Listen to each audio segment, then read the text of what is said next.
Ellen White Reconsidered, a series of presentations for people who have questions about Ellen White's writings. Today, our subject will be, was Ellen White who she claimed to be? Hey, you're back. I'm Pastor Kevin Morgan, and I'm going to participate in a discussion this evening with author Steve Daly. It won't be on this channel, but it'll be on the Answering Adventism channel. And I thought I would put together my notes in one video to give a simple explanation of what I'm going to be presenting tonight. Before I get into the content of our video, I just wanted to give you a little background on myself and how I came to understand about Ellen White. I have this feeling that some of how we respond to Ellen White as we get older has a good bearing on our introduction to her from the beginning. And for me, my introduction to Ellen White was very positive. First of all, my mom became a Seventh-day Adventist because she read the book The Great Controversy. And after her studies in liberal arts college and getting her master's degree in social work, she had studied history that didn't make sense to her because it just seemed like it was the play and counterplay of human whim. But when she read The Great Controversy, and then she went to the library, and I was just a babe in arms, she would take me with her, and I was quiet in the library, and she would read the different books that would back up whether this history that was presented in the book was valid or not. And she saw that it was. So it brought her to the conclusion that God was leading a people through those ages, and it led her to the truths that she came to recognize as a Seventh-day Adventist: the seventh-day Sabbath, the soon return of Christ, and many other teachings. Well, I knew something about Ellen White from hearing those stories and knowing that Mom had read that book. And eventually, on one occasion, I started looking at my mom's library. Now, it's not exactly like this one here behind me, but it was similar. She had this big library right behind as the headboard for her bed. And so I would go in there and sit on her bed and pull off books. The first one that I pulled off was on early writings, and I began to read some of the background of Ellen White and some of the first visions and how she had these amazing insights about the conflict between good and evil and how it began and how it's going at the present time. And that was very interesting, a very simple form of writing. And my next book is going to deal with some of those simple writings. Then I also noticed she had a book that was by F.D. Nichol, and it was about Ellen White and her critics. And I didn't exactly want to be reading about criticisms, but I noticed as I was reading that as there were different criticisms early on, and this book was written somewhere in the 50s, that just shortly before I was aware of these kinds of things, that there were scholars who had explored some of the concerns of the critics and had answered them pretty well. And my mom had her own little notes in the margins at times as I was reading. And so I came to have a respect for this lady. And as Adventism was in the time, perhaps it leaned a little bit more towards the do's and the don'ts. I think that's kind of a legacy of the photocopy, carrying that torch of what is right and what is wrong, keeping the Sabbath carefully, and so on. Those things were carried on with me, and I was a conscientious young person, and I wasn't that rebellious. I mean, I was mischievous, but I wasn't rebellious. And so I received these encouragements and these insights, and I came to appreciate Ellen White. And then I began reading other books of hers, The Desire of Ages and the book Education, when I was in college. And The Great Controversy itself, at one point I said, well, Mom read this book, I should read it too.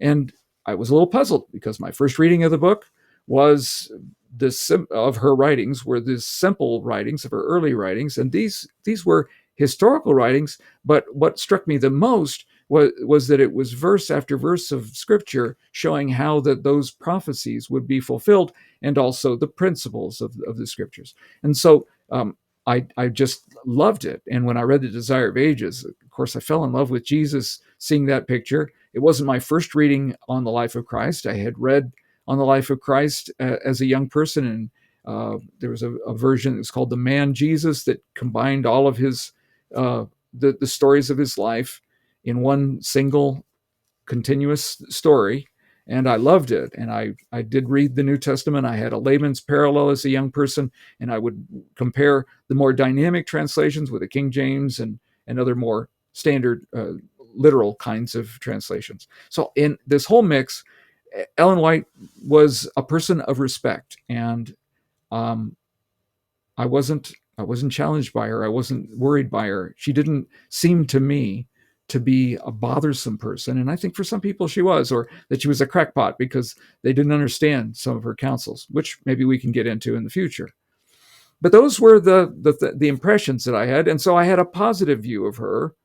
And then, of course, I hit some questions, some really big questions. By the time we got to college, they were raising questions about her literary works. And recently, I have written 2 or 3 books, well, actually 3 books on the subject, and dealing with it in depth. And I've done videos on that very subject.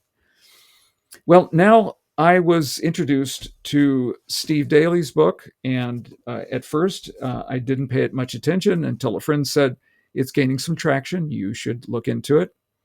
So I ordered a copy and I started reading it, and it struck me that there were a number of conclusions that were based on too few data points.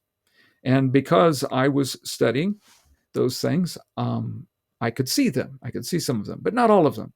And so I want to give a shout out to Steve Daly for stirring up my mind on some of these subjects.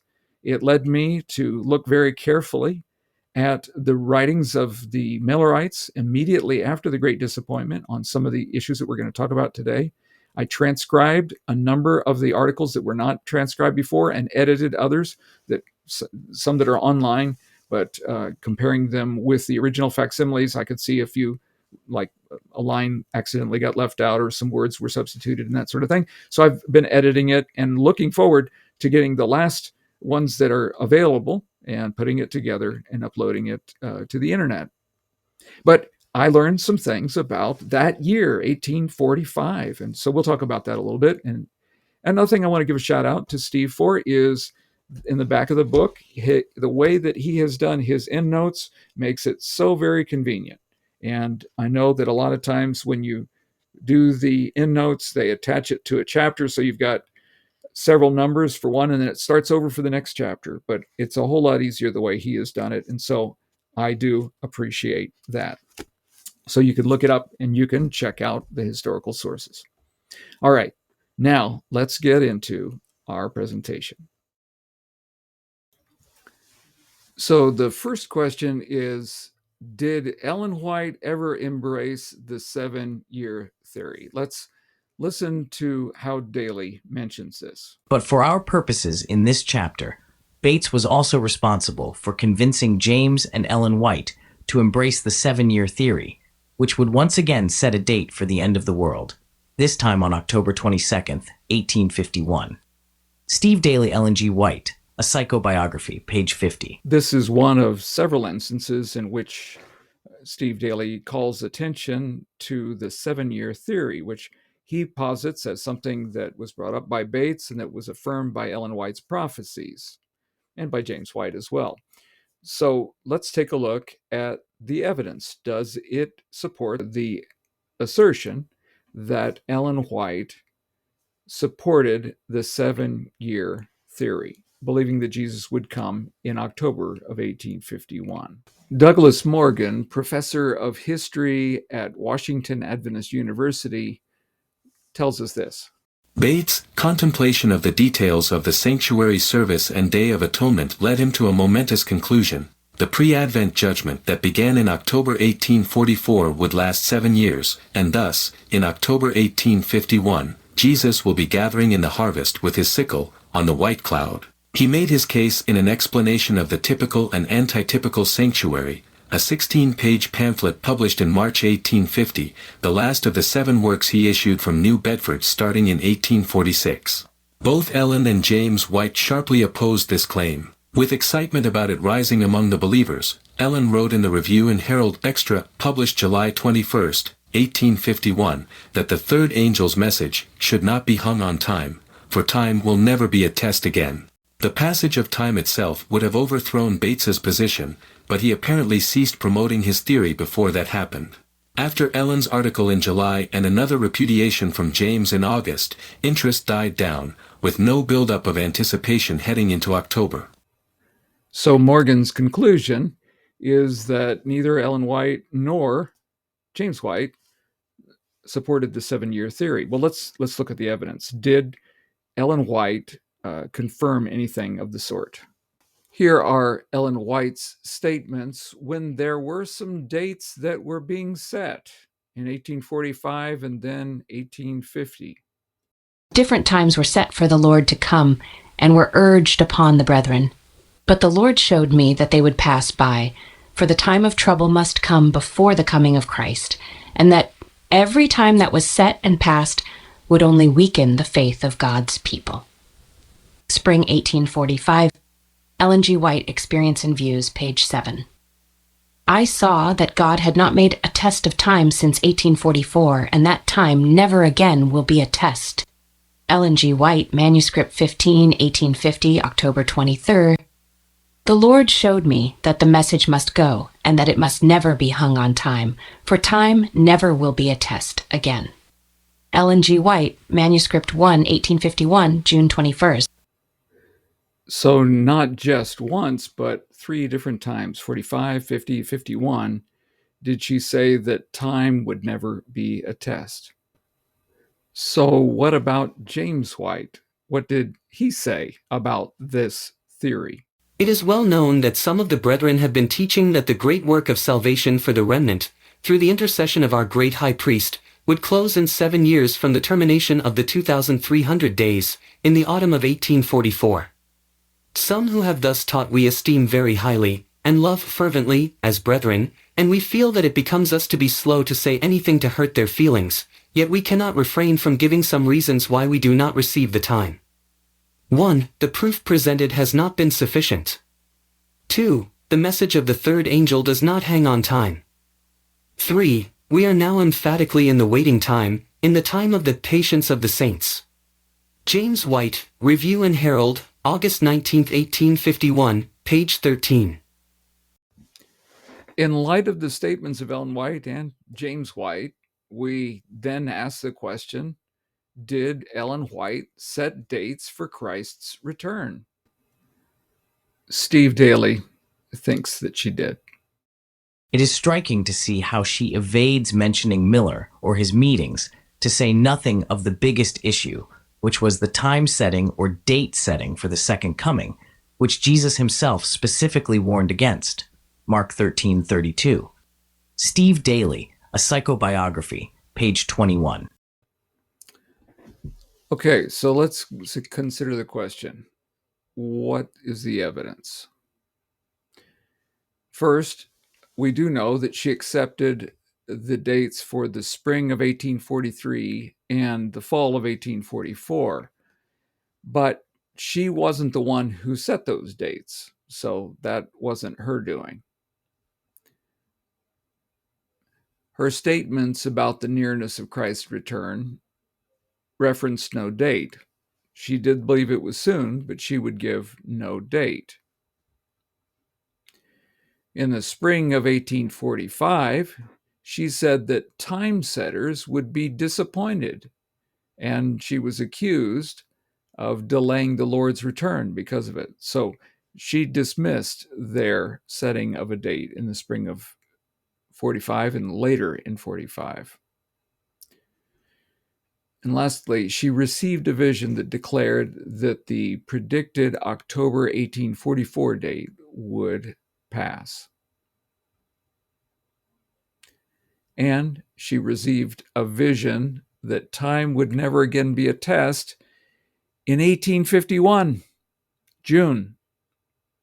So was she supporting the 7-year theory that was supposed to end in October of 51 if she said that time would never again be a test? Doesn't seem logical. Question number 3. Did Ellen White's view of the shut door mean that probation had closed for humanity? And this is one area that I've done quite a bit of study looking at the nearest group to the the group that was for James and Ellen White. And when I looked at that evidence, here's what Steve Daly says. However, it is very important to note that the shut door or close of probation was maintained by Ellen White right up until the 7-year theory expired and Christ failed to come again. Steve Daly, A Psychobiography, page 64. The basis for that conclusion is a misunderstanding of a statement of Ellen White. I was shown that the commandments of God and the testimony of Jesus Christ relating to the shut door could not be separated. I saw that the mysterious signs and wonders and false reformations would increase and spread. The reformations that were shown me were not reformations from error to truth. My accompanying angel bade me look for the travail of soul for sinners as used to be. I looked but could not see it, for the time for their salvation is past. March 24th, 1849, Ellen G. White, Experience and Views, page 27. It may sound like she's saying that salvation for all people is past, but that's not what she meant. And she clarified in the expansion to the book, supplement to Experience and Views. This view relates more particularly to those who have heard and rejected the light of the Advent doctrine. They are given over to strong delusions. Such will not have the travail of soul for sinners, as formerly. Having rejected the Advent and being given over to the delusions of Satan, the time for their salvation is past. This does not, however, relate to those who have not heard and have not rejected the doctrine of the Second Advent. Supplement to Christian Experience and Views of Ellen G. White, page 4. It all comes down to what is meant by the shut door. We're going to see that there are two different views of what the shut door is. One is exclusionary of all people, and then there's another view that is a little bit different. Okay, so what did she mean by the shut door? Well, we're going to start with those who assumed that it meant complete close of probation. I.C. Welcome, Israel Damon, John McGuire, Lucinda Burdick, and O.R.L. Crozier held that for this period from 1845 to 1848, Ellen White assumed that the door of mercy was forever closed to sinners, whether or not they rejected the truth. Well, there's another group, and they recognized that the open and the shut door vision were linked, and that it linked Jesus' entrance into the most holy with the commandments of God. So they are looking at the heavenly sanctuary, and as the door is opened to a new apartment, as we see in Revelation 11, the most holy place, the Ark of the Testament or the Ark of the Covenant, is seen within. And so that links the sanctuary with the message of the Ark of the Covenant, which is the covenant is the 10 Commandments. And therefore, they saw those two linked together. They were linked, but we have the witnesses of James White and Marion C. Truesdale, Ira Abbey, and John Yale Wilcox, all who are saying that she did not hold to the extreme shut door view after the bridegroom vision of February 1845. She believed that those who did not reject the message could be saved, and that's what she told Marion Truesdale. And Marion repeated that in one of her letters. Marion said to Ellen, I have a friend who couldn't come to the meetings. Her dad would not allow her to come. Is there any hope for her? And Ellen said, well, of course there's hope for her. God never showed me that all people lost their opportunity for salvation. And it was during this period from 1845 to 1848 and down to 1851 and on that we begin to see how that God's opening providence opened the way for different ones who had not been a part of the movement to join. And they were recognized as part of the group. And it was the messages that opened that door, that those visions that opened the door to their being able to see it, because they thought like others, but it was the visions that helped them to see better. In fact, on the very first vision, the reference is made to the 144,000 who would be rescued. And at the time of the height of the Advent movement, there were only about 50,000. So certainly there were more people that would have to join to reach at least 144,000. If you heard a little sound there at the end, that's my son's dog. They're here visiting, and he was providing a little background music for our video. Well, thank you for joining us today, and maybe you'll like to tune in to see the discussion online. We'll put a link in the comments. Take care.